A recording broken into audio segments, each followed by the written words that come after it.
Friends, welcome to the with your classes. Myself Swati Gaur. आज मैं आपके लिए क्लास 10th का वीडियो लेके आई हूँ। इससे पहले मैं आपको क्लास 10th के चैप्टर फर्स्ट का इंट्रो दे चुकी हूँ। आज मैं बैलेंसिंग की बात करूंगी। तो चलिए बढ़ते हैं बैलेंसिंग की तरफ। मैं कोशिश करूंगी कि इसको मैं सिंपल वे में समझा सकूं। ठीक है, तो चलिए बात करते हैं बैलेंसिंग की। ये एक इक्वेशन मैंने ले रखी है एज एग्जांपल, इसको मैं समझाती हूँ। वैसे बैलेंसिंग की नीड क्यों है, हमें बैलेंसिंग की नीड किस लिए पड़ती है, हम इसको बैलेंस क्यों करते हैं। यहाँ आयरन एसिड अगर लिखा है तो लिखा रह दीजिए, बट हम बैलेंसिंग इसलिए करते हैं क्योंकि according to law of conservation of mass क्या कहता है कि mass neither can be created not be destroyed. ठीक है, तो मास क्या है, जो रिएक्टेंट में मास होगा वही प्रोडक्ट में होगा, या जो प्रोडक्ट में होगा वही रिएक्टेंट में होगा। तो मास कभी भी चेंज नहीं हो सकता, तो हम इसको इसीलिए बैलेंस करते हैं। ठीक है, तो चलिए बात करते हैं। जैसे कि सबको इक्वालिटी चाहिए होती है, वैसे ही इन आयरन भाई साहब को भी इक्वालिटी चाहिए। इन्होंने साफ कह दिया कि मुझे भी इक्वालिटी चाहिए, इनको भी इक्वालिटी, सबको इक्वालिटी चाहिए। ठीक है, तो चलिए हम इनको इक्वालिटी देते हैं, बात करते हैं। तो हम कोई भी रिएक्शन बैलेंस करने से पहले सबसे पहले उसे क्या करेंगे, हम डिफरेंट कंपाउंड्स या डिफरेंट एलिमेंट्स को हम एक ब्रैकेट में एनक्लोज करेंगे। ठीक है,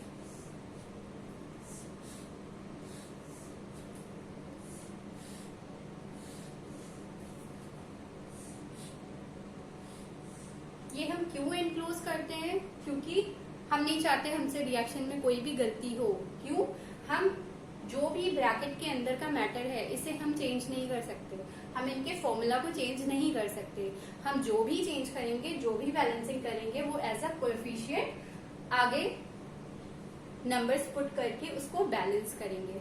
हम इसके अंदर कोई भी चेंज नहीं कर सकते, हम किसी के फॉर्मूला को चेंज नहीं कर सकते। ठीक है, इसलिए हम क्या करेंगे, सबसे पहले उसको ब्रैकेट्स में इंक्लोज करेंगे।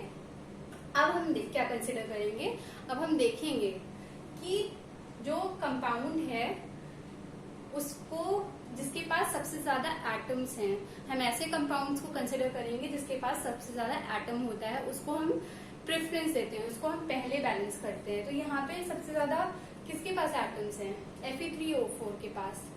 ठीक है, इसमें भी हम कंसिडर करेंगे कि कौन से एलिमेंट के पास सबसे ज्यादा एटम है। तो आप जैसे देख सकते हैं Fe के पास 3 है, ऑक्सीजन के पास 4 है, तो हम ऑक्सीजन को प्रेफरेंस देंगे। पहले तो हम सबसे पहले क्या करेंगे, हम सबको मेंशन कर लेते हैं। रिएक्टेंट किस साइड पे होता है, लेफ्ट हैंड साइड, तो हम LHS पे क्या लिख देंगे, रिएक्टेंट के एलिमेंट्स, और राइट हैंड साइड पे प्रोडक्ट्स के एलिमेंट्स। ठीक है, तो हम पहले लिख देते हैं आयरन, हाइड्रोजन और ऑक्सीजन। ठीक, तो iron, hydrogen, oxygen as well as तीनों प्रोडक्ट और रिएक्टेंट दोनों तरफ है, और कोई तो एलिमेंट नहीं दिख रहा। ठीक है, तो हम क्या करेंगे, अब देखेंगे लेफ्ट हैंड साइड पे आयरन कितने एटम्स हैं। अगर कुछ भी नहीं गिवन है तो उसे हम 1 कंसिडर करते हैं। तो ये यहाँ पे कितना है, 1। यहाँ पे देखा जाए तो यहाँ पे आयरन के कितने एटम्स हैं, यहाँ पे हैं 3। ठीक है, ऐसे ही हाइड्रोजन का यहाँ रिएक्टेंट में कितने एटम्स हैं, 2, H2, देन इट इज 2। इधर हाइड्रोजन के कितने एटम्स हैं, ये भी 2 है। फिर ऑक्सीजन का 1, यहाँ ऑक्सीजन 4। ओके, तो अब हमने मेंशन कर लिया कि रिएक्टेंट में कौन एलिमेंट्स के कितने कितने एटम्स हैं और प्रोडक्ट साइड कितने एटम्स हैं। अब हम देखेंगे कि कौन सा अनबैलेंस है, और सबसे पहले हमने अभी क्या बताया था कि हम उस एलिमेंट को कंसिडर करेंगे जिसके पास सबसे ज्यादा एटम्स हैं। तो अनबैलेंस्ड Fe भी है और अनबैलेंस्ड ऑक्सीजन भी है। हाइड्रोजन आप देख सकते हैं ये बैलेंस्ड है। तो हम शुरू करेंगे ऑक्सीजन से। तो इसको बैलेंस करने के लिए हम क्या करेंगे, जैसे कि हमने बताया कि यहाँ पे हम क्या होगा, फॉर्मूला चेंज हो जाएगा, ये हम नहीं कर सकते। तो हम क्या करेंगे, कोएफिशिएंट लिखेंगे। तो यहाँ पे हम क्या कर सकते हैं, 4 से इसको मल्टीप्लाई कर दिया तो क्या हो गया, ऑक्सीजन भी 4 हो गया। बट अब यहाँ पे 4 किया तो हाइड्रोजन का अगर देखा जाए तो हाइड्रोजन क्या हो गया, 4 to 8। तो लेफ्ट हैंड साइड पे क्या हो गया, हाइड्रोजन 8। तो अब हम राइट साइड में अगर बैलेंस करेंगे तो इसको हाइड्रोजन को क्या कर देंगे, 4। ठीक है, यहाँ मैं पुट कर ही दे रही हूँ, आपको कंफ्यूजन ना हो, यहाँ पे मैंने पुट कर दिया है। ऑक्सीजन को हमने बैलेंस किया था, 4 से मल्टीप्लाई किया था, तो यहाँ पे क्या हो गया था, 4 oxygen as well as hydrogen भी अब अनबैलेंस हो गया, क्योंकि पहले हाइड्रोजन था 2, अब हो गया 8। तो इधर क्या है, राइट हैंड साइड पे प्रोडक्ट साइड में 2 है, तो इसको भी हम बैलेंस करने के लिए क्या करेंगे, 4 कर देंगे। तो यहाँ पे हम 4 कर देंगे। अब आप देखिए क्या क्या बैलेंस हो गया, ऑक्सीजन बैलेंस हो गया, हाइड्रोजन बैलेंस हो गया, बट अभी आयरन बैलेंस नहीं है। ये प्रोडक्ट साइड पे 3 है एंड रिएक्टेंट साइड पे 1 है। तो हम सिंपली क्या करेंगे, इसको 3 से मल्टीप्लाई कर देंगे। तो अब क्या हो गया, 3 इधर भी हो गया, इस साइड भी 3 कंसिडर हो गया। तो अब क्या है, ये हमारी रिएक्शन बैलेंस हो चुकी है। चलिए इसको हम चेक कर लेते हैं। 3 iron on the reactant side, 3 iron on the product side. फिर 4 to 8 hydrogen on the left hand side, 8 hydrogen on the right hand side. Oxygen 4 oxygen, ये जो 4 है इस ब्रैकेट के बाहर, इसको हम हाइड्रोजन के लिए भी ये कंसिडर कर रहे हैं और इसको ऑक्सीजन के लिए भी किया जाएगा, क्योंकि ये होल मल्टीप्लाइड है। ठीक है, तो ये 4 oxygen and here also 4 oxygen, तो ये अब बैलेंस हो चुकी है। तो हम और कन्वीनियंस के लिए क्या कर सकते हैं, बैलेंसिंग में और कन्वीनियंस के लिए हम क्या करते हैं, इसको हम इसके फिजिकल स्टेट्स मेंशन कर देते हैं। ठीक है, तो आयरन का यहाँ पे क्या है इस रिएक्शन में, सॉलिड। वाटर के यहाँ पे ये स्टीम फॉर्म में है, तो ये है गैशियस। ठीक है, ये फिर कंपाउंड आयरन ऑक्साइड है इन सॉलिड फॉर्म, और ये फिर से ये जो हाइड्रोजन है ये किस फॉर्म में है, ये गैशियस फॉर्म में। तो ये थी हमारी बैलेंसिंग। अब हम बात करते हैं सेकेंड रिएक्शन की, इसको भी मैं बैलेंस करके बताती हूँ। फर्स्ट हमने क्या बताया था, इसको हम ब्रैकेट्स में इंक्लूड करेंगे।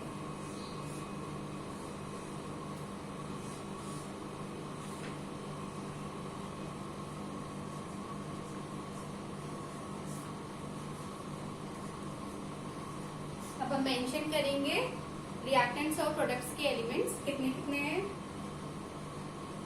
पहले कार्बन, ऑक्सीजन एंड हाइड्रोजन। तो कार्बन रिएक्टेंट की साइड कितना है, 1। ऑक्सीजन कितने हैं, 1। हाइड्रोजन कितना है, 2। राइट हैंड साइड पे चले तो कार्बन कितना है, 1, हाइड्रोजन 4, H3 एंड ये सिंगल H, तो 4। ऑक्सीजन कितना है, 1। तो आप देख सकते हैं यहाँ पे अनबैलेंस्ड केवल हाइड्रोजन है, तो इसको सिंपली बैलेंस करने के लिए हम क्या करेंगे, इसको इंटू 2 दैट इज 4। तो यहाँ पे हम क्या करेंगे, 2 पुट कर देंगे। तो ये सिंपली इक्वेशन बैलेंस हो चुकी है। अब हम इसे चेक कर लेते हैं। Carbon is 1, here also 1, oxygen is 1, here also 1, and hydrogen is 2, 2, 4, here also 3 + 1 4। तो ये थी बैलेंसिंग की बात, होप आपको अच्छे से समझ में आई होगी। हम बात करते हैं इक्वेशंस को। अभी हमने बैलेंसिंग तो कर ली, बट अब हम इक्वेशंस को ज्यादा इंफॉर्मेटिव बनाने के लिए ये कुछ कंडीशंस होती हैं, मतलब कुछ रिक्वायरमेंट्स होती हैं, हम कैसे उसको ज्यादा इंफॉर्मेटिव बना सकते हैं। या तो हम उसकी फिजिकल स्टेट्स को इंडिकेट कर देते हैं। ठीक है, तो अभी हमने इससे पहले वाली जब बैलेंसिंग की थी तो उसमें हमने फिजिकल स्टेट्स भी मेंशन की थी। जैसे यहाँ पे क्या है, जिंक किससे रिएक्ट हो रहा है, सल्फ्यूरिक एसिड से, H2SO4 से। तो यहाँ पे क्या है, जिंक सॉलिड स्टेट में है और ये H2SO4 एक्वस स्टेट में। एक्वस का मतलब ये होता है कि जो हमारा सॉल्वेंट है वो वाटर होगा। ठीक है, फिर ये क्या बना क्या रहा है, ये रिएक्ट करके प्रोडक्ट ये बना रहा है ZnSO4, जो कि फिर ये एक एक्वस स्टेट में है और यहाँ पे hydrogen it is a gaseous form. ठीक है, तो ये भी फिजिकल स्टेट्स को इंडिकेट करने की बात। तो इससे हमारी रिएक्शन और ज्यादा इंफॉर्मेटिव हो जाती है। प्लस दूसरी जो चीज होती है, हम कैसे उसको और इंफॉर्मेटिव बना सकते हैं, उसकी बाय इंडिकेटिंग हीट चेंजेस। ठीक है, हीट चेंजेस मतलब हमने प्रीवियस वीडियो में भी एक्सोथर्मिक एंडोथर्मिक की बात की थी कि एक्सोथर्मिक क्या होती है, जिसमें हीट इवॉल्व करती है, और एंडोथर्मिक कौन सी होती है, जिसमें हीट एब्सॉर्ब होती है। ठीक है, ड्यूरिंग द रिएक्शन। तो इसमें क्या होता है, इस रिएक्शन में देखिए क्या हो रहा है, ये कैसी रिएक्शन है, इट इज एन एक्सोथर्मिक। क्यों? क्योंकि इसके प्रोडक्ट में ही हम इसकी रिएक्शंस में जब हम देखेंगे तो हम इसके प्रोडक्ट साइड प्लस हीट से इंडिकेट करते हैं कि ये एक्सोथर्मिक रिएक्शन है। या तो हम प्लस हीट लिखते हैं, प्लस हीट से इंडिकेट करेंगे, या फिर प्लस हीट एनर्जी भी हम लिख सकते हैं यहाँ पे, या फिर प्लस सिंपली एनर्जी भी लिखा जाता है रिएक्शंस में। उससे हमें पता चलेगा कि ये एक्सोथर्मिक रिएक्शंस हैं। तो यहाँ पे क्या है, कार्बन प्लस ऑक्सीजन, ये फिर से ये सॉलिड स्टेट में है, ये गैसियस स्टेट में है, और ये क्या बना रही है, carbon dioxide gas, gaseous form. और ये इससे क्या हो रहा है, इस रिएक्शन में हीट इवॉल्व हो रही है, तो हमने इसको इंडिकेट किया है प्लस हीट से। ठीक है, तो आइए बात करते हैं एंडोथर्मिक रिएक्शन की। This is an endothermic reaction. यहाँ पे क्या हो रहा है, नाइट्रोजन रिएक्ट कर रही है ऑक्सीजन से, और ये क्या है, हीट इसमें एब्जॉर्ब हो रही है। तो दोनों में डिफरेंस ये है, एक्सोथर्मिक में हम प्रोडक्ट साइड लिखते हैं प्लस हीट, या फिर प्लस हीट एनर्जी, या फिर प्लस सिंपली एनर्जी। और एंडोथर्मिक में बात करें तो हम रिएक्टेंट साइड लिखते हैं, रिएक्टेंट साइड से इंडिकेट करते हैं कि ये एंडोथर्मिक है, तो हम रिएक्टेंट साइड पे हम प्लस हीट या फिर प्लस हीट एनर्जी या फिर प्लस सिंपली एनर्जी लिखते हैं। ठीक है, ये क्या बना रही है, रिएक्ट करके nitrogen plus oxygen, nitrogen monoxide. ठीक है, अब हम तीसरे से हम कैसे इंफॉर्मेटिव और बना सकते हैं, उसकी कंडीशंस को इंडिकेट करके। रिएक्शन में जो कंडीशंस चाहिए होती हैं रिएक्शन के लिए, उस कंडीशंस को हम इंडिकेट कर सकते हैं। तो अगर बात की जाए ऑक्सीजन गैस की फॉर्मेशन की, तो हम उसमें क्या होता है, उसमें कैटलिस्ट यूज होता है मैंगनीज डाइऑक्साइड। ठीक है, तो manganese dioxide as a catalyst use होता है for the formation of oxygen gas from ये पोटेशियम क्लोराइड। ठीक है, दिस इज पोटेशियम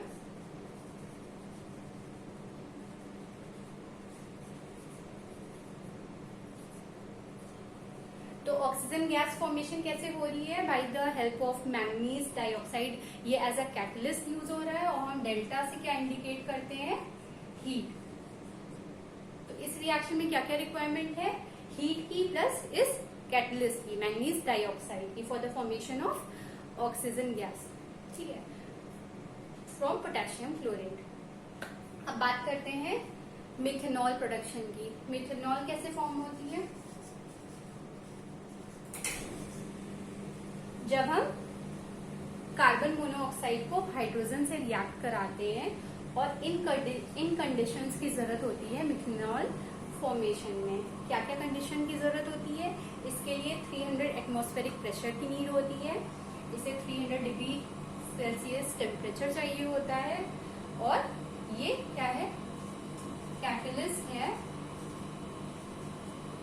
जो कि किसका मिक्सचर है, जिंक ऑक्साइड और क्रोमियम ऑक्साइड। तो ये कैटलिस्ट चाहिए होता है, प्लस 300 एटमॉस्फेरिक प्रेशर चाहिए होता है, और 300 डिग्री सेल्सियस टेम्परेचर चाहिए होता है इस रिएक्शन को होने के लिए, मिथेनॉल फॉर्मेशन के लिए। ठीक है, तो आज की क्लास यहीं पे खत्म होती है, ये सेशन यहीं कंप्लीट होता है। तो अगर आपको ये वीडियो पसंद आती है तो प्लीज इसे लाइक करिए, ज्यादा से ज्यादा शेयर करिए, सब्सक्राइब करिए, और आगे मैं ऐसी और वीडियोस लेके आऊंगी आपको और अच्छे से समझाने के लिए। So thank you.